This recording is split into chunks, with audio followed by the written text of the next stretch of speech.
There's a new way to build SaaS products this year in 2026 that results in 10x software development speed. And I'm willing to bet 99% of SaaS R&D teams aren't using it yet. You see, I've been coaching experienced SaaS CEOs and founders for over a decade now, and I've never seen a shift happen this fast. A couple of days ago, one of the founders in our SaaSRise community told me he vibe coded a full replacement of his 1 million line legacy SaaS product in 4 weeks. Actual full functioning software with production-ready security and scalability. The kind of thing that would have taken a design team 2 months just to spec out and a full team of engineers over a year to build. Now, what I'm seeing across the SaaS companies I work with is that the old playbook of product management and software development needs to be thrown out of the window. And now the new way of AI-driven software development is in, and if you don't jump on this bandwagon and learn to use it, you're going to be out of business in 36 months or less. So in this video, I'll show you the new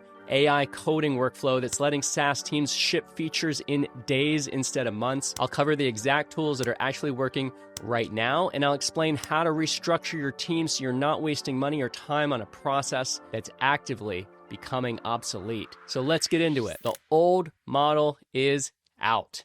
So what's the new model? You see, here's how SaaS products have been built for many decades, for the last 25 years since I started Eye Contact back in the early 2000s. You have a product manager who talks to customers, talks to business development, talks to the sales team, figures out what needs to be built, and writes a product requirements document, a PRD, a list of specifications. That list of specs then goes to a designer who creates mock-ups in a tool like Illustrator or Figma. Then these mock-ups get reviewed, revised, reviewed again. Then they go to engineering. Engineering builds it. The product manager reviews it. Feedback, more revisions. The cycle takes a long time. Then finally, after a few months, you can ship. That cycle can take weeks and months and sometimes quarters to release bigger features. I'm not saying this process was bad. This was the old model that we used at Eye Contact when we scaled to 50 million in ARR. And for that time between, say, 2002 and 2025, that was the way of building software. There was no alternative. The bottleneck was always implementation and coding. You had an idea, you knew what you wanted to build, but turning that idea into working software required a chain of specialists and a lot of waiting. Now, what's changed is that this production bottleneck is disappearing. I was reading a post this week from a PM at Google who put it perfectly. He said that the time between, I don't know what we should build, and here it is, has collapsed, and that work of knowing what to build is getting easier than ever. Here's the new model I'm seeing work across the SaaS companies I coach and the SaaSRise community. The product manager figures out what to build, as usual, but then actually goes and builds the MVP mockups, full UI production ready with AI agents. Then the product manager evaluates the output and iterates quickly. You can do 10 iterations in an hour instead of 10 iterations in a month. When the PM finally likes it, then they hand it off to engineers to make it production ready, but only after a fully functional MVP is working with full design fidelity. Noticed what changed. The PM isn't handing off a list of product requirement documents in Jira or Google Doc anymore. Instead, they are building the first iteration of the software themselves. They're getting real feedback on working software from users, not from slide decks or Figma mockups. Engineers now become collaborators on making the product better and production ready, rather than simply translators of someone else's written intent. One of the founders in our SaaSRise community told me they completely moved away from doing design mockups in Figma last year. Now they have a single UI UX person who learned to use the AI tools well, and that one person 10x the speed of their entire design process after a month of changes. His exact words were, quote, "I think this is what every team will look like in the very near future." Another SaaSRise member shared this week that they put together a purpose-built UX team for rebuilding their legacy platform. What they found was a massive inefficiency. Product and UX was constantly deviating, arguing over screen layouts, weeks of turnaround time just to perfect a spec, a pixel perfect spec instead of working code. So instead, the founders set aside one weekend with some pizza and Red Bull and vibe coded one of their transaction screens in less than an hour. Now, a year or two ago, vibe coding didn't even work. 12 months ago, vibe coding could create a basic MVP, but now you can actually build entire legacy SaaS apps quickly. So here is the opportunity, and here is the question. What if we just trained our PMs to be good at researching our market's pain points, and we turn them into world-class prompt engineers that could actually write in English what was needed? A result of a huge savings on UX payroll and shipping features that actually make an impact faster than ever. So what are the tools that are actually working? The tools I keep seeing show up across high-performing SaaS teams right now are Claude Code, Cursor, Google AI Studio, OpenAI Codex, Lovable, Bolt, and Supabase and Vercel as the infrastructure layer that makes all of this shippable. Each of these tools plays a slightly different role in the workflow. Claude Code is what many teams are using as their primary reasoning, architecture, and coding engine. It's extremely good at taking a messy, high-level problem and turning it into clean, structured code, or even refactoring an existing code base. PMs used to say, here's the user, here's the pain, here's the constraint, build me a working first pass. And now you can do that all in one platform. It's especially strong for backend logic, business rules, data flows, and multi-step workflows. Cursor now is where the actual building happens for a lot of teams. It's a wrapper on top of the AI coding engines like Claude. You can think of Cursor as a code editor with an AI pair programmer that understands your entire code base. You can highlight a single file and just say, refactor this, add authentication, build the API, and it just does it. This is what collapses the gap between idea and working software because you're editing real production code, not toy examples. Google AI Studio, which I recently used to design the front-end user experience for Pulse.bot, our technology news platform, it's quietly becoming a favorite for UI and flow generation. Teams are passing in product requirements and getting full UI layouts, component logic, front-end code right back within minutes, all operating in natural English, writing in what you want, and seeing the output 60 seconds later. For many teams, Google AI Studio has replaced Figma entirely for early iterations.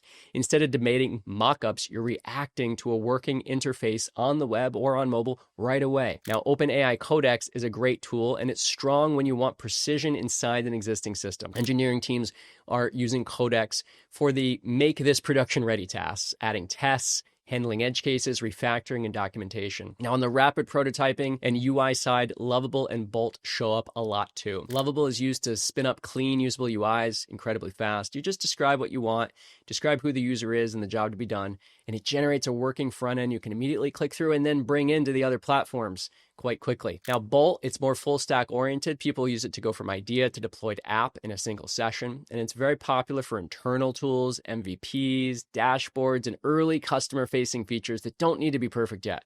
They just need to exist so you can learn. Now, none of these tools work without a modern infrastructure underneath it. And that's where Supabase and Vercel come in. Supabase has become the default backend and database for a lot of AI-built products. It includes auth, database, row-level security, file storage, real-time subscriptions, all handled out of the box. PMs and designers can literally describe a data model in plain English, have an agent generate the schema, and be working with real user data the same day. And Vercel is what makes shipping feel instant. You could preview links for every change, have instant rollbacks, and edge deployment happens by default. You can just vibe code the design and then vibe code the actual product. Crazy, intricate UX doesn't even perform that well anyway, so use these tools to study your existing styles and then build at 10x the rate as before. Regardless of which tools you use, the workflow that actually works looks like this. You just start with a clear problem statement, not a vague idea, but a clear understanding of what you're solving and who you're solving for, a specific customer pain point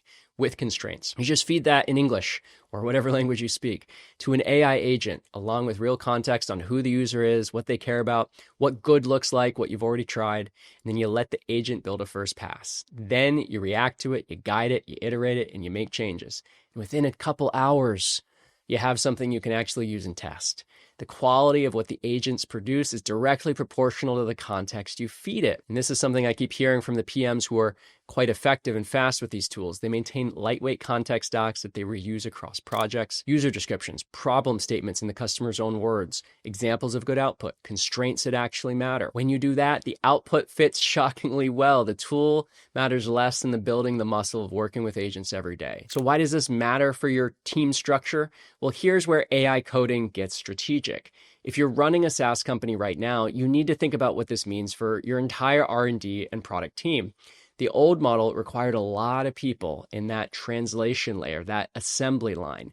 PMs who wrote specs, designers who turned specs into mockups, engineers who turned mockups into code, quality assurance engineers that made sure the code was right, project managers who coordinated all of it. The new model compresses that into one or two people. What I'm seeing work now is smaller teams where the people closest to the customer's problem can also build the first iteration of the solution. Your best product managers become even more valuable because they can go from insight to prototype in a day. Your engineers become more valuable than ever because they're more productive than ever. And they are focused on making things production ready and scalable, not translating and sometimes misinterpreting someone else's poorly articulated vision. Now, the people who struggle are the ones whose job was mostly translating vision into written specifications. Taking customer needs and turning them into a document for engineers, it's simply a workflow that can be done in real time with AI. And in this day and age, workflows are getting automated more and more. So if your job is understanding problems so deeply that the right solution becomes obvious, you are more valuable than ever. AI agents amplify this understanding and to ship products faster than any team could ever do before. I have a one developer company right now called Pulse. We're on the web at pulse.bot. And in just the last 6 months, we built a fully functional technology news reader that takes AI curated content from over 10 sources and has created over 40,000 high quality news pages. We built the entire thing on Vercel and Supabase using Claude code. Now, the question every founder should ask about their team, when the translation layer disappears, what's left? And for the best people, the answer is everything that actually mattered in the first place. Understanding the customer, understanding the problem, user empathy, judgment, taste, and good design. These were always part of the jobs, but the difference is now that they are now the whole job. Now, if you're watching this and you're a SaaS CEO or founder trying to figure out how to actually implement this stuff in your company, we have a community of CEOs and founders called SaaS Rise. It's specifically for B2B SaaS CEOs and founders with 1 million to 100 million in ARR. And you can also join our other community, Growth Rise, which is for B2B marketing leaders. The discussions we've been having about vibe coding, AI team restructuring, and what's working right now, this is the kind of intel you get access to when you're in a room with other experienced SaaS builders. And if all that sounds useful, here's a link in the description to apply it. Now, let's keep going here because I want to talk about how to actually get started with all of this transition and this revolution in AI coding. Pick a small problem you actually have, not an imaginary one. Maybe that's a report you have to manually compile, a workflow that's super tedious, a feature your customers keep asking for that's been sitting in the backlog. Whatever it is, just spend 30 minutes defining the problem and writing context and feed it into your AI. Who is this for? What's the problem in their words? What does good look like? What have you tried that didn't work? What constraints actually matter? Then point an agent at the context and watch what they design in minutes. Don't expect perfection. Expect a starting point, a jumping off point. React to it, guide it, iterate. Do this 10 times, continue to iterate, and you'll keep getting better and develop intuition for what works with AI coding, what context matters, and how to evaluate the output. That AI vibe coding intuition, that's the new engineer skill for 2026. The founders who will win this year are the ones that understand their customer problems so clearly that the solution becomes obvious not only to them, but to the AI agents they work with. Let me zoom out here for a second. I've been building and coaching SaaS companies for over 20 years. And I've seen a lot of changes come and go, but this is faster and different. The speed of shipping is accelerating in a way that in a really real measure is changing the game. It's a revolution in software development. What used to take 10 years to disseminate across an industry or an ocean is now shifting in less than 12 months. Cycle times that used to define product development, quarterly planning, monthly sprints, weekly releases, ceremonial meetings are compressing into something closer to a continuous deployment of real ideas. And when the implementation barrier drops this fast, we can change the world with fast, high-quality software built by AI. The scarce resource right now isn't engineering capacity. It's actually knowing what's actually worth building, which is why I keep coming back to the fundamentals I teach in our SaaS growth program. Understanding your unit economics, knowing your customer deeply, building systems that let you learn fast and iterate. The tools are changing, but the principles are the same as always. You still need to solve a real problem for a real customer. You still need to acquire customers profitably and scalably, and you still need to build a team that can execute. But what has changed is how fast you can move through those cycles. If you know the right direction, you can get to the endpoint more quickly. And if you're not taking advantage of that speed, someone else in your market will be, and you'll be out of business in 2 or 3 years. So that's the new way to build a SaaS platform in 2026. The old model of specs to mockups to code to QA is compressing.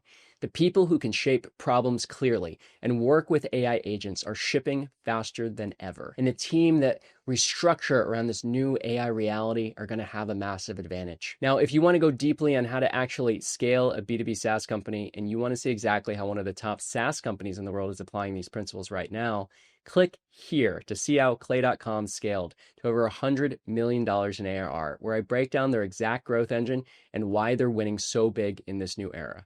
I'll see you over there.